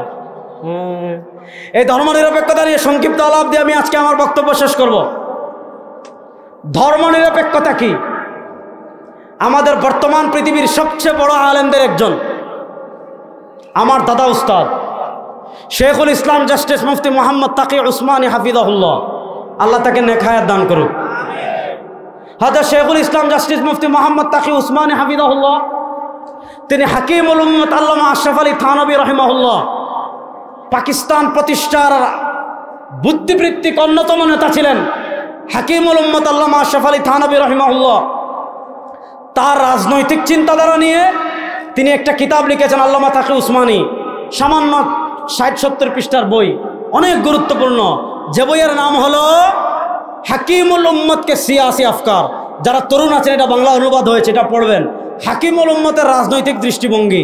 সেই বইয়ে তিনি খ্রিস্টানদের রাজ্য পরিচালনার একটা মৌলিক মূলনীতি বর্ণনা করেছেন। খ্রিস্টানদের রাজ্য পরিচালনা অর্থাৎ আমরা যে রাষ্ট্রগুলোকে, যেমন ইউরোপের যে রাষ্ট্রগুলোকে আমরা খ্রিস্টান রাজ্য হিসাবে চিনি, খ্রিস্টান দেশ হিসাবে চিনি, খ্রিস্টান রাষ্ট্র হিসাবে চিনি, খ্রিস্টান রাজ্য পরিচালনার একটা মৌলিক মূলনীতি কি ছিল? হাকিমুল উম্মত আল্লামা আশরাফ আলী থানভী রাহিমাহুল্লাহ লিখেছেন, মুফাক্কির ইসলাম মাওলানা সৈয়দ আবুল হাসান নদভী রাহিমাহুল্লাহ লিখেছেন, শেখুল ইসলাম জাস্টিস মুফতি মোহাম্মদ তাকি উসমানী হাফিজাহুল্লাহ লিখেছেন, খ্রিস্টান রাজ্য পরিচালনার একটা মৌলিক মূলনীতি ছিল কায়সার কায়সার, গির্জা গির্জা। মনোযোগ, খ্রিস্টান রাজ্য পরিচালনা একটা মৌলিক মূলনীতি ছিল কায়সার কায়সার, গির্জা গির্জা। গির্জা মানে তাদের মসজিদ, কায়সার মানে তাদের রাষ্ট্র। তো তাদের রাষ্ট্র পরিচালনা একটা মৌলিক মূলনীতি ছিল কায়সার কায়সার, রাষ্ট্র রাষ্ট্রের মতো থাকবে, গির্জা গির্জা গির্জা গির্জার মতো থাকবে। অর্থাৎ আপনি ধর্ম পালন করতে চাচ্ছেন, গির্জায় যান। আপনার ব্যক্তি জীবনে ধর্ম পালন করতে চাচ্ছেন, গির্জায় যান। আপনার পরিবারে ধর্ম পালন করতে চাচ্ছেন, গির্জায় যান। আপনার বাচ্চাদেরকে নিয়ে ধর্ম পালন করতে চাচ্ছেন, গির্জায় যান। ধর্ম গির্জার মধ্যে থাকবে। কায়সার, রাষ্ট্র কেমনে চলবে? গির্জা মাথা কামাবে না। রাষ্ট্রের আইন কি হবে? গির্জা মাথা কামাবে না। রাষ্ট্রের সংসদ কেমনে চলবে? গির্জা মাথা কামাবে না। রাষ্ট্রের বিচার ব্যবস্থা কেমনে চলবে? গির্জা মাথা কামাবে না। রাষ্ট্রের অর্থনীতি কেমনে হবে? গির্জা মাথা কামাবে না। রাষ্ট্রের নেতৃত্বে কে আসবে? গির্জা মাথা কামাবে না। রাষ্ট্র কার সাথে যুদ্ধ করবে? গির্জা মাথা কামাবে না। রাষ্ট্র কার সাথে সন্ধি করবে? গির্জা মাথা কামাবে না। রাষ্ট্র কোন পথে চলবে? গির্জা মাথা কামাবে না। তাহলে প্রশ্ন হলো, ধর্ম থাকবে কোথায়? ধর্ম থাকবে গির্জায়। আচ্ছা বলেন, ধর্ম শুধু গির্জায় থাকবে, রাষ্ট্রে ধর্ম থাকবে না, এই চিন্তাটা মুসলমানদের না খ্রিস্টানদের? আর আসতে বলেন, আরো আসতে বলেন, জুড়ে বলেন, এই চিন্তাটা মুসলমানদের না খ্রিস্টানদের? এবার আসেন, খ্রিস্টানদের এই চিন্তা মুসলমানদের ভিতর কেমনে ঢুকছে? হাকিমুল উম্মত আল্লামা আশরাফ আলী থানভী রাহিমাহুল্লাহ লিখেছেন, শেখুল ইসলাম জাস্টিস মুফতি মোহাম্মদ তাকি উসমানী লিখেছেন, মুফাক্কিরে ইসলাম মাওলানা সৈয়দ আবুল হাসান আলী নদভী রাহিমাহুল্লাহ লিখেছেন, ওই চিন্তাটা মুসলমানদের ভিতরে যে জুব্বা পরে ঢুকেছে, ওই চিন্তাটা মুসলমানদের ভিতরে যে পোশাক পরে ঢুকেছে, ওই চিন্তাটা মুসলমানদের ভিতরে যে লেবাস পরে ঢুকেছে, ওই চিন্তা, ওই পোশাকের নাম হলো সেকুলারিজম তথা ধর্মনিরপেক্ষতা। আসেন, ধর্মনিরপেক্ষতা কি? শেখ আবু আবদুল্লাহ মিসরি ধর্মনিরপেক্ষতার উপর লম্বা কিতাব লিখেছেন। যারা ধর্মনিরপেক্ষতা আবিষ্কার করেছে, ধর্মনিরপেক্ষতার ইংরেজিতে বলা হয় সেকুলারিজম। আপনি ডিকশনারি খুলেন, ডিকশনারিতে দেখবেন ধর্মনিরপেক্ষতার সংজ্ঞা কি দিয়েছে? গির্জার বৈপরীত্য ক্রমে রাষ্ট্র। অর্থাৎ গির্জার বিপরীত হবে রাষ্ট্র। গির্জা আলাদা, রাষ্ট্র আলাদা। ধর্ম আলাদা, রাষ্ট্র আলাদা। মসজিদ আলাদা, রাষ্ট্র আলাদা। এইটাকে বলা হয় সেকুলারিজম। তো এই সেকুলারিজম যারা আবিষ্কার করেছে, তারা সেকুলারিজমের ব্যাখ্যা করেছে কি? অর্থাৎ রাষ্ট্র থেকে ধর্মের ছায়া মুছে দিতে হবে, জীবন থেকে ধর্মের ছায়া মুছে দিতে হবে, অর্থনীতি থেকে ধর্মের ছায়া মুছে দিতে হবে, সংসদ থেকে ধর্মের ছায়া মুছে দিতে হবে, সংবিধান থেকে ধর্মের ছায়া মুছে দিতে হবে, রাষ্ট্র পরিচালনা থেকে ধর্মের ছায়া মুছে দিতে হবে, বিচার ব্যবস্থা থেকে ধর্মের ছায়া মুছে দিতে হবে। ধর্মনিরপেক্ষতা চায় সব জায়গা থেকে ধর্মের ছায়া মুছে দিতে, সেকুলারিজম চায় সব জায়গা থেকে ধর্মের ছায়া মুছে দিতে। আর ইসলাম কি মুছে যাওয়ার জন্য এসেছে না বিজয়ী হওয়ার জন্য এসেছে? হুয়াল্লাযী আরসালা রাসূলাহু বিল হুদা, হুয়াল্লাযী আরসালা রাসূলাহু বিল হুদা ওয়া দীনিল হাক্কি লিইয়ুযহিরাহু আলাদ দীনি কুল্লি। ধর্মনিরপেক্ষতা চায়, সেকুলারিজম চায় সব জায়গা থেকে ধর্মের ছায়া মুছে দিতে, আর ইসলাম চায় সব জায়গায় ধর্মকে বিজয় করতে। সুতরাং যারা কালেমা পড়বে তারা কখনো ধর্মনিরপেক্ষতায় বিশ্বাসী হতে পারে না। এবার একটা মাসালা দেই, কঠিন। ঈমান ভঙ্গের একটা আধুনিক কারণ বলি, শুনেন যুবকরা। আপনারা বিরক্ত হচ্ছেন? বিরক্ত হচ্ছেন? আমার ওয়াজ কিন্তু এখনো শুরুই হয় নাই, ধৈর্য নিয়ে বসেন। সময় বেশি নষ্ট করবো না, দুষ্টামি করলাম। শুনেন, আমরা জানি মাজারে সিজদা দিলে ঈমান থাকে না যায়? যায়। মাজারে মান্নত করলে ঈমান থাকে না যায়? আল্লাহ ব্যতীত কাউকে সিজদা দিলে ঈমান থাকে না যায়? এগুলা ঈমান ভঙ্গের কারণ আমরা তো জানি, কিন্তু ঈমান ভঙ্গের আরেকটা কারণ আমি বলি। এ দেখেন, আমি আপনাদের কাছে একটা বই নিয়ে এসেছি। এ বইয়ের নাম হলো মাকালাতুল কাউসারি। মাকালাতুল কাউসারি পৃথিবী বিখ্যাত একজন আলেম ছিলেন, আল্লামা জাহিদ কাউসারি রহিমাহুল্লাহ। তিনি 1371 হিজরিতে ইন্তেকাল করেছেন, আজ থেকে প্রায় 80 বছর আগে। আমাদের জাতীয় মসজিদ বায়তুল মুকাররমের যিনি খতিব, আমার উস্তাদে মুহতারাম, আমার মতে বাংলাদেশের তিনি সবচেয়ে বড় আলেম। আপনারা দ্বিমত করতেই পারেন, সমস্যা নাই। মাওলানা মোহাম্মদ আব্দুল মালিক হাফিজাহুল্লাহ, তার উস্তাদ হলেন সৌদি আরবের Sheikh Abdul Fattah Abu Ghudda রহিমাহুল্লাহ। Sheikh Abdul Fattah Abu Ghudda রহিমাহুল্লাহ ইন্তেকাল করেছেন 1317 হিজরিতে। আর Sheikh Abdul Fattah Abu Ghudda রহিমাহুল্লাহ তার উস্তাদ, অর্থাৎ আমার দাদা উস্তাদের উস্তাদ আল্লামা জাহিদ কাউসারি রহিমাহুল্লাহ। আল্লামা জাহিদ কাউসারি রহিমাহুল্লাহ তিনি ইন্তেকাল করেছেন 1371 হিজরিতে। অনেক বড় আলেম ছিলেন, পৃথিবী বিখ্যাত একজন আলেম ছিলেন আল্লামা জাহিদ কাউসারি রহিমাহুল্লাহ। তিনি অনেকগুলো ছোট ছোট প্রবন্ধ লিখেছেন, অনেকগুলো ছোট ছোট মাকালা লিখেছেন। আমার ভাই আব্দুল্লাহ সাইফুল্লাহ হাফিজাহুল্লাহ, ওনারা ছোট ছোট প্রবন্ধ আছে, এগুলা বিভিন্ন নামে প্রকাশিত হয়। আমারও প্রবন্ধ আছে, বিভিন্ন নামে প্রকাশিত হয়। বড় বড় লেখকদের লেখা বিভিন্ন নামে প্রকাশিত হয়। আল্লামা কাউসারি রাহিমাহুল্লাহ তার এই মাকালাগুলো, এটা দেখেন মাকালাতুল কাউসারি, অর্থাৎ আল্লামা কাউসারি রাহিমাহুল্লাহ রচনা বলি। আসেন এই মাকালাতুল কাউসারির 278 নম্বর পৃষ্ঠায়, মাকালাতুল কাউসারির 278 নম্বর পৃষ্ঠায় আল্লামা জাহিদ কাউসারি রাহিমাহুল্লাহ একটা মাকালা লিখেছেন, যে মাকালার নাম হলো হুকমু মুহাওয়ালাতি ফসলি দ্বীনি আনিদ দৌলা। খ্রিস্টানরা বলে ধর্ম আলাদা, রাষ্ট্র আলাদা। খ্রিস্টানরা বলে রাষ্ট্রের কোনো ধর্ম লাগবে না, সংসদে কোনো ধর্ম লাগবে না, অর্থনীতিতে কোনো ধর্ম লাগবে না, বিচার ব্যবস্থায় কোনো ধর্ম লাগবে না, হাইকোর্টে কোনো ধর্ম লাগবে না, সুপ্রিম কোর্টে কোনো ধর্ম লাগবে না, রাষ্ট্র পরিচালনায় কোনো ধর্ম লাগবে না। এবার বলেন এই কথাগুলো মুসলমানদের না খ্রিস্টানদের? আর আসতে বলেন এই কথাগুলো মুসলমানদের না খ্রিস্টানদের? জোরে বলেন এই কথাগুলো মুসলমানদের না খ্রিস্টানদের? আল্লামা কাউসারি লিখেছেন হুকম মুহাওয়ালাতি ফসলিদ দ্বীনি আনিদ দৌলা। কোন মুসলমান যদি মনে করে ধর্ম আলাদা, রাষ্ট্র আলাদা, রাষ্ট্রে ধর্ম লাগবে না। আমাদের দেশে একদল সুশীল আছে, একদল টকশোবাজ আছে, একদল বিজ্ঞানী আছে, যারা খুব সুন্দর করে বলবে ধর্ম থাকবে ব্যক্তি জীবনে, বলে কি বলে না?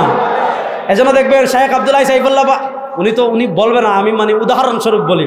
যেমন ধরেন শেখ আব্দুল্লাহ সাইফুল্লাহ হাফিজাহুল্লাহ যদি বলে এবার নওগাঁ সদরে আমি নির্বাচন করব, উদাহরণস্বরূপ যদি বলবে হুজুর আপনি বক্তব্য দেন, হুজুর আপনি নামাজ পড়ান, হুজুর আপনি দোয়া করবেন, হুজুর আপনি ফতোয়া দিবেন, আপনি আবার রাজনীতিতে আসলেন কেন? বলে কি বলে না? এই চিন্তাটা আসছে ধর্মনিরপেক্ষতা থেকে। হুকম মুহাওয়ালাতি ফসলিদ দ্বীনি আনিদ দৌলা। খ্রিস্টানরা বলে ধর্ম আলাদা, রাষ্ট্র আলাদা, রাষ্ট্রের কোনো ধর্ম লাগবে না, অর্থনীতিতে ধর্ম লাগবে না, বিচার ব্যবস্থায় ধর্ম লাগবে না, হাইকোর্ট সুপ্রিম কোর্টের ধর্ম লাগবে না, সংবিধানে ধর্ম লাগবে না। আল্লামা কাউসারি রাহিমাহুল্লাহ স্পষ্ট ভাষায় ফতোয়া দিয়েছেন, ফাল মুসলিমু ইযা তালাবা বিমিসলি যালিকা ফি সালামাতি আকলিহি। দেখেন, ফাল মুসলিমু ইযা তালাবা বিমিসলি যালিকা ফি সালামাতি আকলিহি। আল্লামা কাউসারি রাহিমাহুল্লাহ বলেন, কোন মুসলমান যদি সুস্থ মস্তিষ্কে এই কথা বলে রাষ্ট্রের ধর্ম লাগবে না, সংসদে ধর্ম লাগবে না, অর্থনীতিতে ধর্ম লাগবে না, বিচার ব্যবস্থায় ধর্ম লাগবে না, আল্লামা কাউসারি রাহিমাহুল্লাহ বলেছেন কোন মুসলমান যদি সুস্থ মস্তিষ্কে এই কথা বলে তার ঈমান থাকবে না, সে কাফের হয়ে যাবে। তাহলে বলেন রাষ্ট্রের ধর্মের প্রয়োজনীয়তা আছে না নাই? এবার এই খ্রিস্টানদের চিন্তাটা আমাদের মাথায় তারা ঢুকিয়ে দিয়েছে ধর্মনিরপেক্ষতা দিয়ে। ধর্মনিরপেক্ষতা মানে সেকুলারিজম। আমাদেরকে শিখিয়েছে ধর্ম থাকবে মসজিদে, আমাদেরকে শিখিয়েছে ধর্ম থাকবে ওয়াজ মাহফিলে, আমাদেরকে শিখিয়েছে ধর্ম থাকবে খানকায়, আমাদেরকে শিখিয়েছে ধর্ম থাকবে মাদ্রাসায়, আমাদেরকে শিখিয়েছে ধর্ম থাকবে শুক্রবারে নামাজের পর গরম জিলাপি খাওয়ার সময়, আমাদেরকে শিখিয়েছে ধর্ম থাকবে ওয়াজ মাহফিলে। হ্যাঁ, ওয়াজ মাহফিলেও ধর্ম, ঠিক আছে সমস্যা নাই, মসজিদেও ধর্ম, ঠিক আছে সমস্যা নাই, মাদ্রাসায়ও ধর্ম, ঠিক আছে সমস্যা নাই, কিন্তু আমার ইসলাম আর অন্যান্য ধর্মের পার্থক্যের জায়গাটা কোথায় এটা বুঝেন। আমাদের ইসলাম ধর্ম আর অন্যান্য ধর্মের পার্থক্যের জায়গাটা বুঝেন। এই পার্থক্যের জায়গাটা বুঝলে তারপর সংবিধান থেকে একটা বিষয় বলে আমি আজকে আপনাদের থেকে বিদায় নেব। হিন্দু ধর্ম আর আমাদের ধর্মের পার্থক্যের জায়গা আগে বুঝেন। হিন্দু ধর্ম অনুষ্ঠান নির্ভর ধর্ম, অনুষ্ঠান নির্ভর ধর্ম মানে পূজা নির্ভর ধর্ম। পূজা নির্ভর ধর্ম মানে যখন পূজার সময় আসবে মূর্তি বানাবেন, পূজা করবেন, প্রাসাদ নির্মাণ করবেন, প্রাসাদ বানাবেন, খাবেন, 3-4 দিন নাচ গান করবেন, তারপর মূর্তি নিয়ে একদিন নদীতে ফেলাই দিবেন, আপনি পরিপূর্ণ ধার্মিক। এখন প্রশ্ন হলো সে হাঁটবে কেমনে? তার ধর্ম মাথা কামায় না, যেভাবে মন চায় হাঁটো। সে খাবে কেমনে? তার ধর্ম মাথা কামায় না, যেভাবে মন চায় খাও। সে ঘুমাবে কেমনে? তার ধর্ম মাথা কামায় না, যেভাবে মন চায় ঘুমাও। সে বাথরুমে যাবে কেমনে, বের হবে কেমনে? তার ধর্ম মাথা কামায় না, যেভাবে মন চায় বের হ। সে রাজনীতি করবে কেমনে? তার ধর্ম মাথা কামায় না, যেভাবে মন চায় করো। সে ব্যবসা করবে কেমনে? তার ধর্ম মাথা কামায় না, যেভাবে মন চায় ব্যবসা কর। সে রাষ্ট্র চালাবে কেমনে? তার ধর্ম মাথা কামায় না, যেভাবে মন চায় রাষ্ট্র চালা। সে সংসদ চালাবে কেমনে? তার ধর্ম মাথা কামায় না, যেভাবে মন চায় সংসদ চালা। সে বিচার করবে কেমনে? তার ধর্ম মাথা কামায় না, যেভাবে মন চায় বিচার কর। সে সংসদ চালা, সে তোমার সংবিধান লিখবে কেমনে? তার ধর্ম মাথা কামায় না, যেভাবে মন চায় সেভাবে সংবিধান লেখ। এর বিপরীত আমাদের ইসলাম, এর বিপরীত আমাদের ইসলাম, এর বিপরীত আমাদের ইসলাম। আমি হাঁটবো কেমনে, ইসলামে আছে না নাই? আর আসতে বলেন, আরো আসতে বলেন। আমি হাঁটবো কেমনে, ইসলামে আছে না নাই? আমি খাবো কেমনে, ইসলামে আছে না নাই? আমি ঘুমাবো কেমনে, ইসলামে আছে না নাই? আমি বাথরুমে যাবো কেমনে, বের হবে কেমনে, ইসলামে আছে না নাই? আমি ব্যবসা করবো কেমনে, ইসলামে আছে না নাই? তবে আমি রাজনীতি করবো কেমনে, এটা ইসলামে নাই। বুঝা বলেন। আমি রাজনীতি করবো কেমনে, এটা ইসলামে আছে না নাই? আমি সংসদ চালাবো কেমনে, এটা ইসলামে নাই। হ্যাঁ, বুঝা বলেন। আমি রাষ্ট্র চালাবো কেমনে, ইসলামে আছে না নাই? আমাদের হাইকোর্ট সুপ্রিম কোর্ট কেমনে চলবে, ইসলামে আছে না নাই? আমাদের সংসদ কেমনে চলবে, ইসলামে আছে না নাই? 52 বছর ধর্মনিরপেক্ষতা দেখেছেন, 52 বছর সোশ্যালিজম দেখেছেন, 52 বছরে গণতন্ত্র দেখেছেন। এবার ইসলামের বাংলাদেশ দেখার জন্য প্রস্তুত আছেন?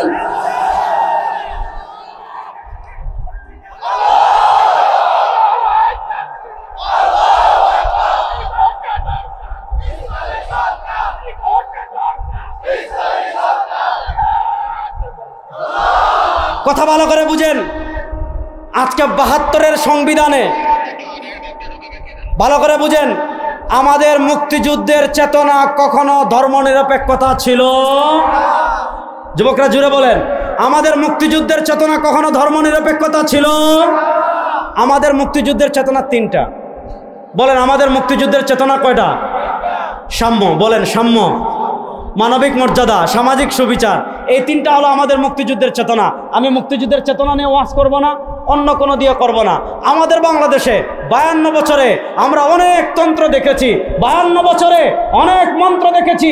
খুন বন্ধ হয় নাই, চাঁদাবাজি বন্ধ হয় নাই, ধর্ষণ বন্ধ হয় নাই, টাকা পাচার বন্ধ হয় নাই, চুরি বন্ধ হয় নাই।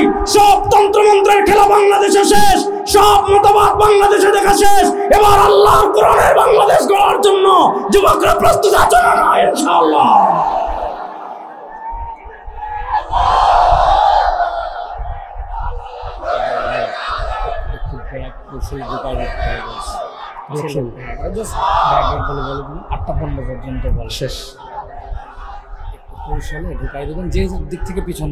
শোনেন মুসলমান, শুনেন মুসলমান, এবার একটা হাদিস বলে, হাদিসটা শুনেন। আপনারা আমার সাথে আছেন তো সবাই ইনশাআল্লাহ? এবার একটা হাদিস বলে, হাদিসটা শুনেন। ইমাম আহমদ ইবনে হাম্বল রাহিমাহুল্লাহ মুসনাদে আহমদে হাদিস এনেছেন। ইমাম আহমদ ইবনে হাম্বল রাহিমাহুল্লাহ মুসনাদে আহমদে হাদিস এনেছেন। হযরত আবু উমামা বাহিলি রাদিয়াল্লাহু তাআলা থেকে হাদিস। ইমাম শেখ শুআইব আরনাউত এটাকে সহিহ বলেছেন, আরো অনেক ইমামগণ এটাকে সহিহ বলেছেন। নবী করিম সাল্লাল্লাহু আলাইহি ওয়াসাল্লাম বলেন, লাতুনকাদান্না উরাল ইসলাম উরওয়াতান উরওয়া ইদান তাকাদাত মিনহা উরওয়া তাশাব্বাসান নাস বিল্লাতি তালিহা আউয়ালুহুম নাকদান আল হুক ওয়া আখিরুহুম নাকদান আস-সালাহ। নবী করিম সাল্লাল্লাহু আলাইহি ওয়াসাল্লাম বলেন, এই উম্মার উপর এমন একটা সময় আসবে, এই উম্মার উপর এমন একটা কাল আসবে, এই উম্মার উপর এমন একটা যুগ আসবে। এখানে শেখ আব্দুল্লাহ সাইফুল্লাহ সাহেবের অনুসারীরা এবং আপনাদের এলাকার মানুষেরা শেখ আব্দুল্লাহ সাইফুল্লাহ সাহেবের তত্ত্বাবধানে এখানে একটা স্টেজ করেছে। 1টা খুঁটি, 2টা খুঁটি, 3টা খুঁটি, 4টা খুঁটি, 5টা খুঁটি, 6টা খুঁটি, 7টা, 8টা, 9টা, 10টা। ধরেন এই স্টেজটা দাঁড় করাতে 10টা খুঁটি আছে। ভেঙ্গে আমরা সবের মাথার উপর পড়বে কি পড়বে না? শুনেন, এখানে একটা প্যান্ডেল যেমন অনেকগুলো খুঁটির উপর দাঁড়িয়ে আছে, ইসলাম ধর্ম তেমন অনেকগুলো স্তম্ভ এবং খুঁটির উপর দাঁড়িয়ে আছে। এই চেয়ারে 4টা হাতল আছে, ইসলামের তেমন অনেকগুলো হাতল আছে। আজ থেকে 1400 বছর আগে সরওয়ারে দু আলম সাল্লাল্লাহু আলাইহি ওয়াসাল্লাম বলে গিয়েছেন, আমার উম্মার উপর এমন একটা সময় আসবে, আমার উম্মার উপর এমন একটা কাল আসবে, আমার উম্মার উপর এমন একটা যুগ আসবে, লাতুনকাদান্না উরাল ইসলাম উরওয়াতান উরওয়া, ইসলামের স্তম্ভ একটা একটা করে ভেঙে ফেলা হবে। ইদান তাকাদাত মিনহা উরওয়া, একটা স্তম্ভ ভেঙে ফেলা হবে। তাশাব্বাসান নাস বিল্লাতি তালিহা, মানুষ পরেরটা ধরবে, আরেকটা ভাঙবে, আরেকটা ধরবে, আরেকটা ভাঙবে, আরেকটা ধরবে, আরেকটা ভাঙবে, আরেকটা ধরবে। আউয়ালুহুম নাকদান আল হুক, প্রথম স্তম্ভ ভাঙবে ক্ষমতা, ক্ষমতা থেকে ইসলামকে বিদায় করবে, বিচার ব্যবস্থা থেকে ইসলামকে বিদায় করবে। ওয়া আখিরুহুম নাকদান আস-সালাহ, আর সর্বশেষ যে স্তম্ভ ভাঙবে সেটা হলো নামাজ। গত 100 বছর পৃথিবীর প্রান্তে প্রান্তে নানা জাতিতে আমাদেরকে বিভক্ত করে, আমাদের ভিতর ডেমোক্রেসি ঢুকিয়ে দিয়ে, আমাদের ভিতর ন্যাশনালিজম ঢুকিয়ে দিয়ে, আমাদের ভিতর সোশ্যালিজম ঢুকিয়ে দিয়ে, আমাদের ভিতর ধর্মনিরপেক্ষতা ঢুকিয়ে দিয়ে ইসলামকে বিদায় করে পৃথিবীর প্রান্তে প্রান্তে তারা মুসলমানদের উপর অত্যাচার করেছে। সব তন্ত্রমন্ত্রের খেলা পৃথিবীতে শেষ হয়ে গিয়েছে। আল্লাহর সিংহরাই বাংলাদেশেও কালেমার পতাকা উড়াবে ইনশাআল্লাহ। কালেমার পতাকা উড়াতে রেডি আছেন তো ইনশাআল্লাহ? বাংলাদেশের সংসদে আল্লাহর কোরআনের বিধান বাস্তবায়ন করার জন্য, আমার নবীর বিধান বাস্তবায়ন করার জন্য, আল্লাহর কোরআনের বিধান বাস্তবায়ন করার জন্য রক্ত দিতে কারা কারা রেডি আছেন?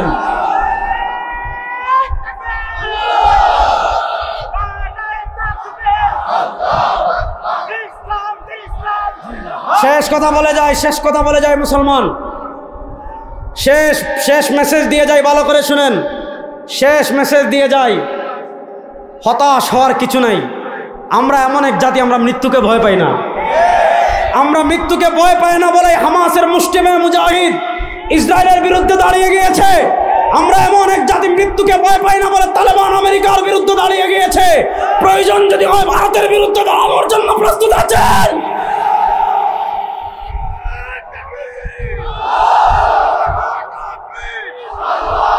শেষ মেসেজ দিয়ে যায়, শেষ মেসেজ, এই শতাব্দী আমাদের বিজয়ের শতাব্দী ইনশাআল্লাহ। এই শতাব্দী আমাদের বিজয়ের শতাব্দী ইনশাআল্লাহ। এই শতাব্দী থেকে বিজয়ের ঝান্ডা ওড়া শুরু হবে। হযরতে ঈসা আলাইহিস সালামের নেতৃত্বে আল মালহামাতুল কুবরা চূড়ান্ত যুদ্ধের মাধ্যমে পৃথিবীতে মুসলমানদের ওই হারানো সূর্যবীর্য আবার উত্থিত হবে ইনশাআল্লাহ। সুতরাং যুবকরা প্রস্তুতি নেন ইনশাআল্লাহ। যুবকরা প্রস্তুতি নেন ইনশাআল্লাহ। মুরব্বীরা প্রস্তুতি নেন ইনশাআল্লাহ। এই দেশে আমরা ইসলামকে বিজয় করবই করব ইনশাআল্লাহ। এই দেশে আমরা কোরআনকে বিজয় করবই করব ইনশাআল্লাহ। আল্লাহ তাআলা কোরআন বিজয়ের তৌফিক দান করুন, সবাই বলেন আমিন। এবার বলেন, এই যে আপনাদের এলাকায় এত সুন্দর মাহফিল, আমি তো ভাই গল্প করলাম, আমি তো ছোট মানুষ, ইলিম আমল নাই। শেখ আব্দুল্লাহ সাইফুল্লাহ সাহেব আমার মুরব্বী তুল্য বড় ভাই। আমার একান্ত ব্যক্তিগত যত বিষয় আছে আমি নির্দ্বিধায় ওনার সাথে মশওয়ারা করি আলহামদুলিল্লাহ। তো উনি আমাকে মহব্বত করে বলেছেন আসছি। এখানে শেখ আহমদুল্লাহ আসতেছেন হাফিজাহুল্লাহ, মজলুম কারা নির্যাতিত আলেম আল্লামা মামুনুল হক হাফিজাহুল্লাহ, শেখুল হাদিস ইবনে শেখুল হাদিস। আগে বলতেন হুজুররা আপনারা এখন, এটা বলতেন না। এবার যদি সব হুজুররা একমত হয়ে ডাক দিয়ে কালেমার পতাকা বিজয় করব, রেডি আছেন যুবকরা? রেডি আছেন তো তরুণরা ইনশাআল্লাহ? এই শেখ আব্দুল্লাহ সাইফুল্লাহর মতো মানুষ যারা আছেন এদেরকেই আমাদের নেতৃত্বে আনতে হবে। আল্লামা মামুনুল হক, শেখ আহমদুল্লাহ হাফিজাহুল্লাহর মতো মানুষ, এরা যদি রাষ্ট্র পরিচালনায় আসে, এরা চুরি করবে না, এরা বিদেশে পাকামপাড়া তৈরি করবে না, এরা ব্যাংক ডাকাতি করবে না, এরা শেয়ার বাজার ডাকাতি করবে না। চোরের বাচ্চা চোরেরা গত 15 বছর কি করেছে দেখেছেন? ওরে বাপ রে বাপ, এক দরবেশ ছিল আমাদের দেশে। এই দরবেশ আমাদেরকে সহি হাদিস শিখাতো। এই দরবেশ বলেছে সহি হাদিসের তো কোনো প্রবলেম নাই, তবে কোরআনে কিছু প্রবলেম আছে। এই চোরের বাচ্চা গত 15 বছরে চুরি করেছে 57,000 কোটি টাকা। এই চোরদেরকে বাংলাদেশে আর দেখতে চান? এই চোররা বিদেশে তাও শেখ হাসিনা শাড়ি পরে পলাইতে পারছে। আগামীতে বাংলাদেশে তারা ভারতের দালালি করবেন, লুঙ্গি পরে পলাইতে পারবেন না। এই বাংলাদেশে ভারতের দালালি আর চলবে না ইনশাআল্লাহ বলেন। তাহলে শেখ আব্দুল্লাহ সাইফুল্লাহ হাফিজাহুল্লাহ যে মাহফিলের আয়োজন করেছে, আপনারা কারা কারা বেজার দেখে একটু হাত তুলেন তো দেখি, কারা কারা খুশি হাত তুলেন তো। নারায়ে তাকবীর। আমরা সবাই রাসূল সেনা। আরে জোরে বলেন না, 2 হাত নাড়াই বলেন, আমরা সবাই রাসূল সেনা। তোমার নেতা আমার নেতা, তোমার নেতা আমার নেতা, তোমার নেতা আমার নেতা।